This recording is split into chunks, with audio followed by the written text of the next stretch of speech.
Yes, sir. तो अब हम लोग आइसोथर्मल प्रोसेस में वर्क डन कैसे निकालते हैं पहले ये सीखते हैं, और उसके बाद फिर ऐसा ही ये डेरिवेशन एडियाबेटिक के लिए करेंगे आज। तो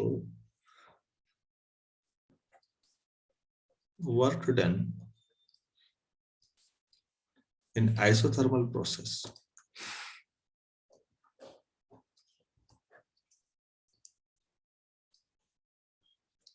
ये काफी आसान डेरिवेशन है, इसको कैलकुलेट करते हैं। आइसोथर्मल होने के लिए जो वॉल्स हैं वो कैसी होनी चाहिए, कंडक्टिंग या इंसुलेटिंग?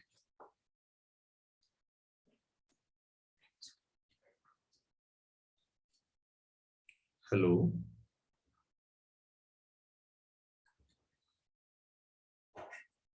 Yes, sir. क्या? यस सर, सवाल पूछा है बच्चों।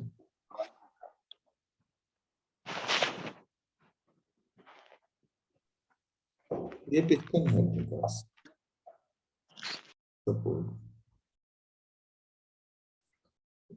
ठीक है। इस सिस्टम का प्रेशर, वॉल्यूम और टेम्परेचर ये जो वॉल्स हैं मैं एडियाबेटिक बना रहा हूँ, साइड वाली ये वॉल, दोनों साइड मतलब, और मैं डाइथर्मिक वॉल बना रहा हूँ या कंडक्टिंग वॉल, ये नीचे वाली। तो मैंने इससे एनर्जी देनी है। मैंने क्या किया बच्चों, थोड़ा सा इसको एनर्जी दे दी, गर्म किया, मान लेते हैं D2 एनर्जी दी, ठीक है ना। एनर्जी देंगे तो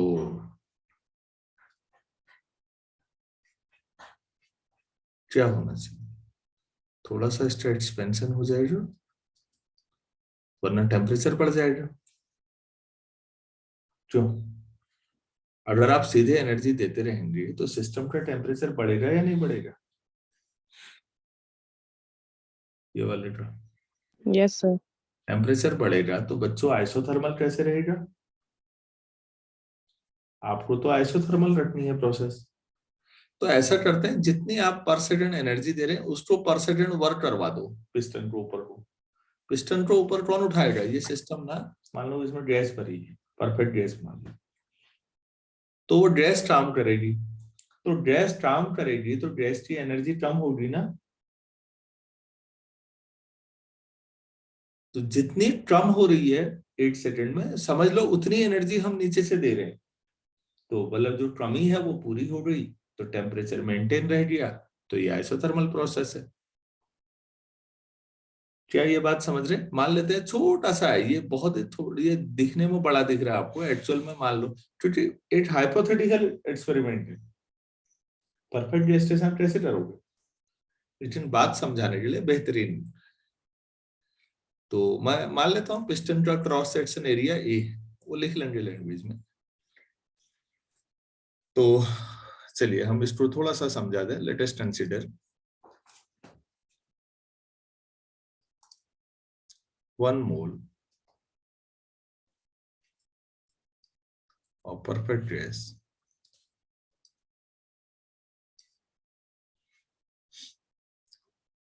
within the container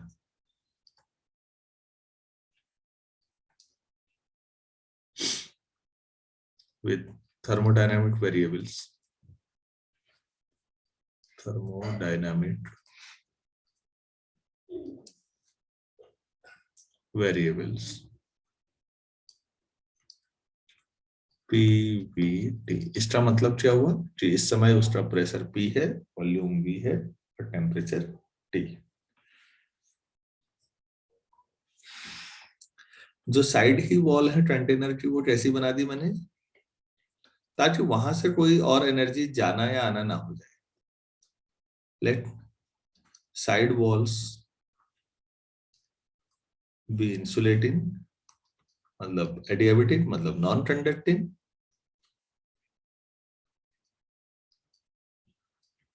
while bottom be conducting। मतलब उससे एनर्जी आ रही है, ठीक है। Let D2 energy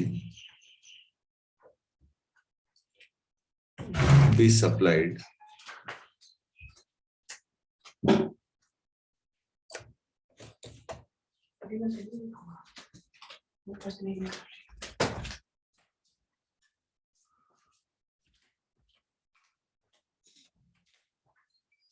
to energy be supplied per second. T2 energy be supplied per second to the system.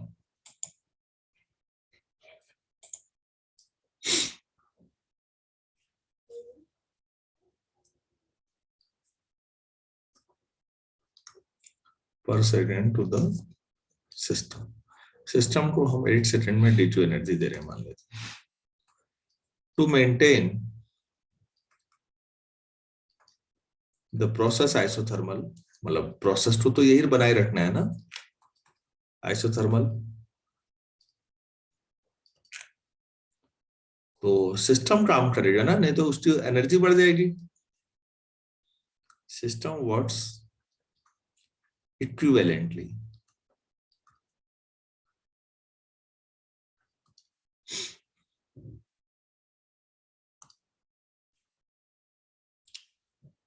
Now जो DW है वर्क आपका, तो वो कितना होगा? प्रेशर कितना है बच्चों? P। और A एरिया मान लेते हैं पिस्टन का, तो प्रेशर इंटू एरिया फोर्स होता है ना। और अगर उसको D8 से मल्टीप्लाई कर दूं तो डिस्प्लेसमेंट हुआ है। साइड में लिख लेते हैं A क्या है। A is the cross section area of piston. Cross section area of piston.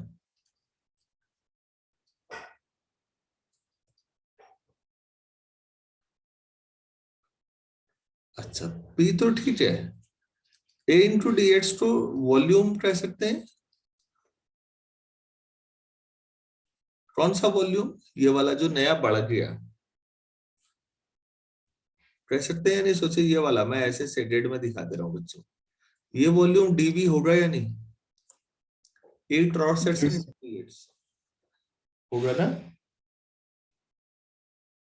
तो आप इसे क्या लिख सकते हैं? PD। तो DW इक्वल टू PD। बल्कि आप लोग ना इसे याद रखिएगा। अब मैं वैसे नॉर्मली याद करो नहीं कहता, ये थर्मोडायनेमिक्स में अधिकतर जगह होगा, जहां भी वर्क होगा सीधे PDV आप यूज कर सकते हैं। DV छोटा सा है, हाँ ठीक। तो टोटल वर्क डन, सो मैं ऐसे दो हिस्से बना देता हूँ स्टेप। टोटल वर्क डन, तो आप इसे टोटल वर्क W मानते हैं, तो वो DW का इंटीग्रेशन हो जाएगा या नहीं? PDV और वॉल्यूम शुरू में मान लीजिए V1, बाद में V2। लेकिन आइडियल केस आप यूज कर रहे हैं बच्चों, तो आप PV equal to RT use कर सकते हैं या नहीं? तो जहां पर P है वहां क्या लिख सकते हैं?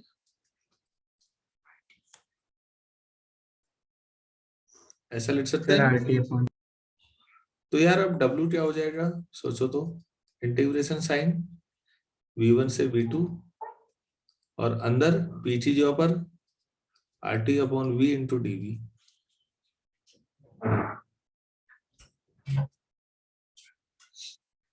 क्लियर है इतना? Yes sir. अच्छा, अभी प्रोसेस आइसोथर्मल है, तो टेम्परेचर कांस्टेंट होगा या नहीं?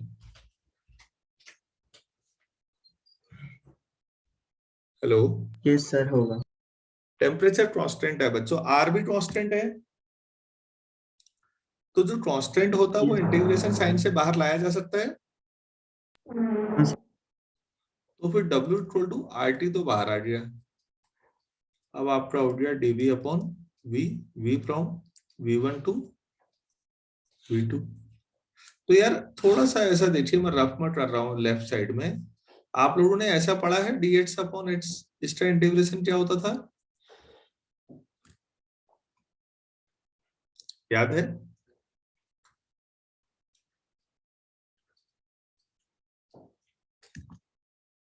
नहीं याद है?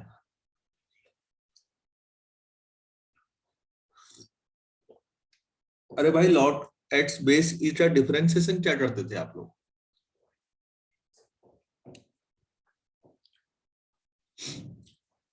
हेलो करते थे? सर 1/, 1/x होता है लॉग एक्स का डिफरेंशिएशन, तो 1/x का इंटीग्रेशन क्या होगा? Sir log x। तो फिर dv अपॉन v लिखा है यहाँ पर। अब बताइए यहाँ पर क्या लिखना चाहिए मुझे?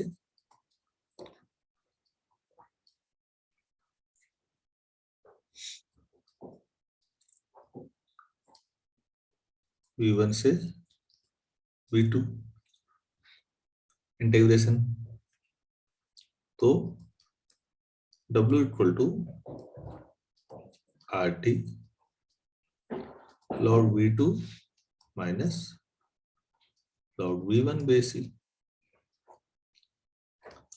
तो log a minus log v, तो यहां से w इक्वल टू क्या हो जाएगा बच्चों?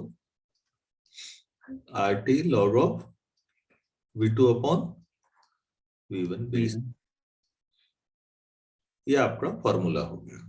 आप अगर इसको 10 बेस पर बदलना चाहते हैं तो 2.3026 से मल्टीप्लाई कर दीजिएगा, RT log v2 upon v1 base 10 हो जाएगा। ये पढ़ा होगा आप लोगों ने, ई बेस को 10 बेस में बदलना। मैं मैथ्स वाले उसमें फंक्शन चल ही रहे हैं, तो लॉग में मैं इस बार ये भी सिखाऊंगा। अभी आप इसको सीखिए कि ई बेस पर कोई फॉर्मूला है तो 10 बेस पर, क्योंकि हमारी जो लॉग टेबल होती है वो सब 10 बेस पर होती है। तो लॉग टेबल देखने के लिए हमें बेस 10 करना पड़ता है। हाँ, कैलकुलस पर काम करना हो तो बेस ई करना होता है। तो दोनों में रिलेशनशिप ये है कि ई बेस को 10 बेस में बदलते समय आप 2.3026 से मल्टीप्लाई कर दीजिए। ऐसा क्यों करते हैं, इसके लिए आप कैलकुलस वाली लेक्चर देखते रहिए, समझ में आ जाएगा वहां।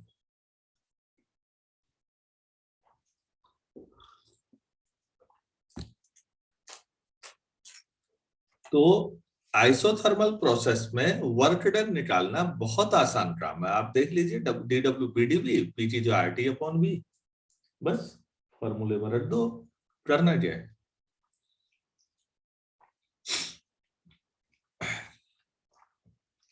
इस पूरे डेरिवेशन में अगर कोई चीज आपको समझ में नहीं आई है तो प्लीज बोलिएगा।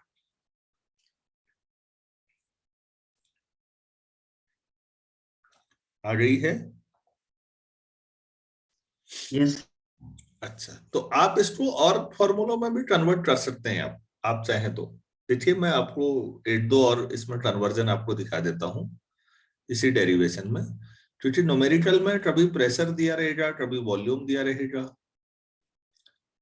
तो बच्चों अब इसी को देखिए, हम लोग नोट करके ऐसा भी लिख सकते हैं कि आइसोथर्मल प्रोसेस के लिए, फॉर आइसोथर्मल प्रोसेस, आइसोथर्मल तो गायब हो गया, फॉर आइसोथर्मल प्रोसेस हम लोगों ने पढ़ा है कि पीवी इक्वल टू क्या होता है बच्चों? ठीक है, अगर कहीं पर P एक पोजीशन पर P और वॉल्यूम 1 पोजीशन पर किया तो P और V दोनों के सफिक्स में 1 लगा दो, तो ये तो प्रोडक्ट हर जगह बराबर है। तो कोई 2 पोजीशन पर जाओगे तो वहां पर भी ये प्रोडक्ट कांस्टेंट होगा, 2 पोजीशन के लिए सफिक्स में 2 लगा दो। इसका मीनिंग समझ में आता है? यस। यही तो मतलब हुआ कि चाहे पोजीशन 1 हो चाहे पोजीशन 2 हो, P और V का प्रोडक्ट कांस्टेंट है भाई। ठीक है ना? तो यहां से P1 अपॉन P2 कितना हो जाएगा? V2 upon V1। अभी हमने W क्या पढ़ा था बच्चों? RT times log of V2 upon V1 base E। तो अब हम इसको क्या पढ़ सकते हैं, RT log of V2 upon V1 की जो क्या लिख सकते हैं,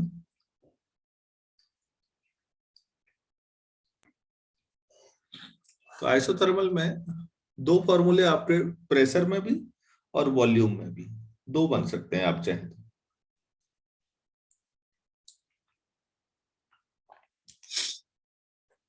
क्लियर हुए? हाँ सर। हाँ चलो, मेरे ख्याल से आसान था ना। तो इस लेक्चर को मैं फिर यहीं पर एंड करूंगा, क्योंकि फिर अगर मैं एडियाबेटिक शुरू करूं, वो बड़ा डेरिवेशन है, तो लेक्चर आधे में टूट जाएगा। तो मैं उसको अलग से पूरा करूंगा। तो हम लोग 7:22 हो रहे हैं, 7:30 बजे जुड़ते हैं बच्चों। तब तक आप इसको सीख लीजिए, मैं आपको दोबारा मिलता हूँ।